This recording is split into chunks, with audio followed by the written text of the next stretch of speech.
A survivor contestant, that should be capitalized, I guess, drags a 125 kilogram box. That's our mass, right? 214 meters. That's our distance. Across a surface with a coefficient of 0.17. These are three-step problems. Ooh. 0.170, right, is our coefficient of friction in 145 seconds. That's got to be time, right? I didn't point out, notice that the coefficient of friction doesn't have units. That's the only one of these that doesn't have units. So it also says coefficient of friction. So I'm just saying, you know. All right. So let's just take a look at these. I believe that we are dragging. So we're not going to use the lifting one.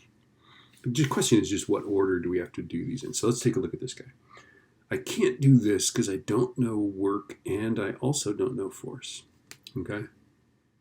I can't do this because I don't know power and I don't know work, right?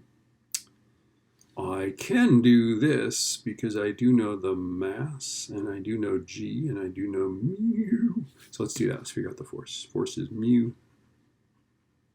mg, and that's 0.17 times 125 times G, we always know it's 9.8. If you go to another planet, though, just be careful. So 0.17 times 125 times 9.8. I'm getting 208.25, which is a lot of force. This person's going to be tired. Okay, let's see. And that is newtons. All right. Now let's just take a look. Can I do this formula? By the way, I just did this, so I'm not going to do it again. Okay, can I do this formula? I think I can, because I have force and distance. I can find work, right? Okay. Equals force times distance, so that's 208.25. And our distance is 214. So literally, this number is on my calculator. So all I do is I just hit the times button and go 214. And that's a lot of work. 44,565.5 joules. Joules. I was going to give it watts because it's a W. You see? It's very confusing. All right. Oops, that's not the answer. Okay, so now we figured out how much work they did. We're not going to use that formula again.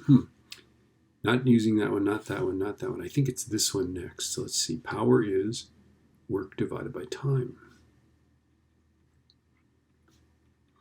So that's 44,000.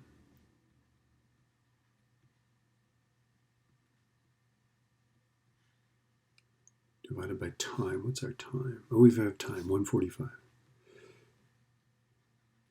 And this is joules, seconds. We'll end up with watts. Okay, so this number is on my calculator. I don't need to type it in again.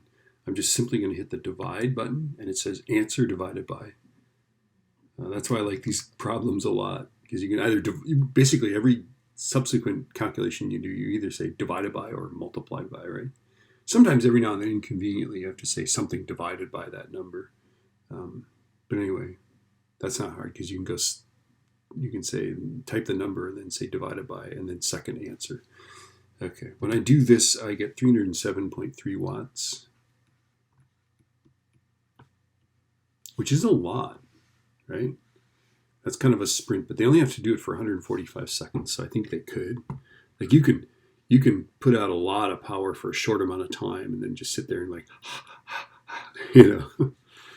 All right, 3-step problem, and we did it.